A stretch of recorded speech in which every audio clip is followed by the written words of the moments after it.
What we learned in NFL Week 11.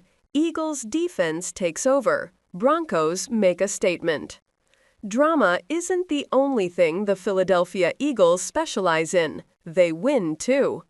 After a week filled with questions about the offense and A.J. Brown's frustrations with his role, the defending NFC champions answered the noise on Sunday night. Philadelphia shut down the Detroit Lions 16-9, reclaiming the top spot in the NFC with 7 regular season games remaining. The offense is still finding itself, but if the Eagles' defense continues to play like this, another Super Bowl run is absolutely in reach.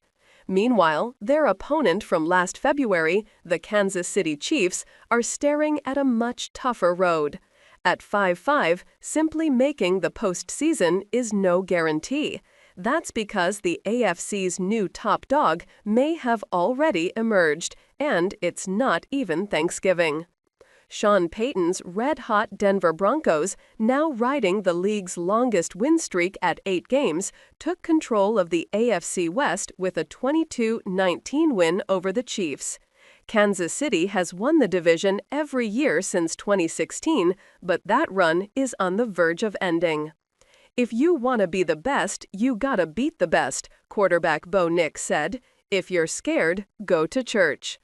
At 9-2, with wins over both of last year's Super Bowl teams, these Broncos are legitimate.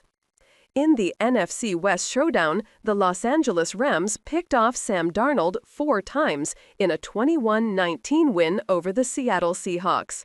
The Rams are now 8-2, tied with Philadelphia for the NFC's best record, though the Eagles hold the head-to-head tiebreaker.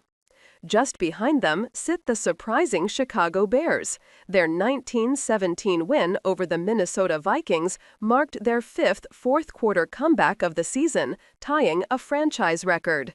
After an 0-2 start, the Bears are 7-3 and rolling. Quarterback Caleb Williams summed it up.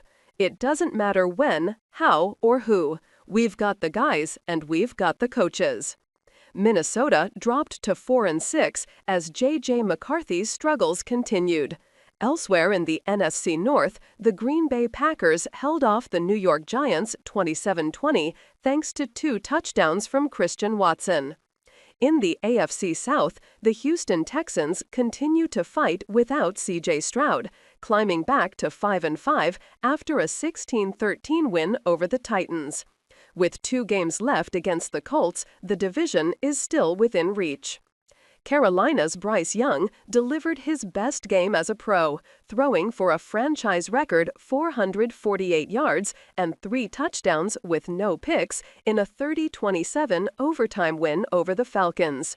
The Panthers are 6-5, their best record this late since 2018. Liam Cohen's Jacksonville Jaguars also continued their surge, blasting the Chargers 35-6. Both teams currently hold AFC wildcard spots. The Steelers kept pace in the AFC North with a 34-12 win over the Bengals, though Aaron Rodgers' left-hand injury is a concern. Jalen Ramsey was ejected after punching Jamar Chase, and video appeared to support Ramsey's claim that Chase spit at him. Baltimore stayed a game behind Pittsburgh after a 23-16 win over Cleveland.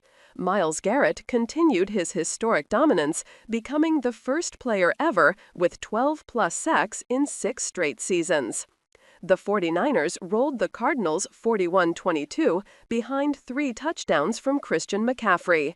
Jacoby Brissett set an NFL regular season record with 47 completions in the loss. And in the NFL's first game in Spain, the Miami Dolphins revived their season with a 16-13 overtime win over Washington. The Commanders, now 3-8, have dropped 6 straight with Jaden Daniels sidelined. Eagles grind out another one. Dan Campbell kept going for it on 4th down, and Vic Fangio's defense kept making him pay.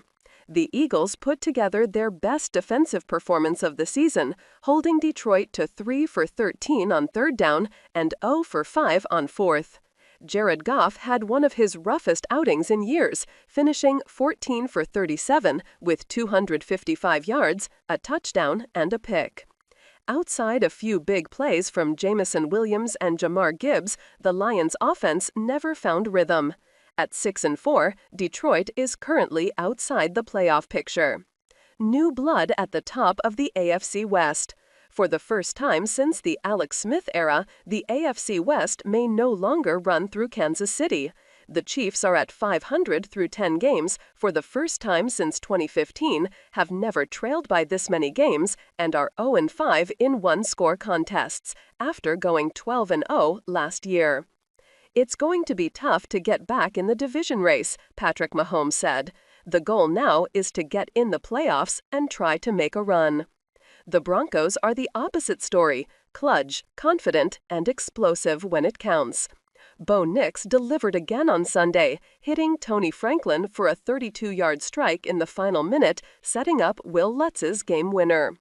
The Broncos now lead the NFL with 49 sacks, the most through 11 weeks since 1989, and are 7-2 in one-possession games after going 1-6 last year.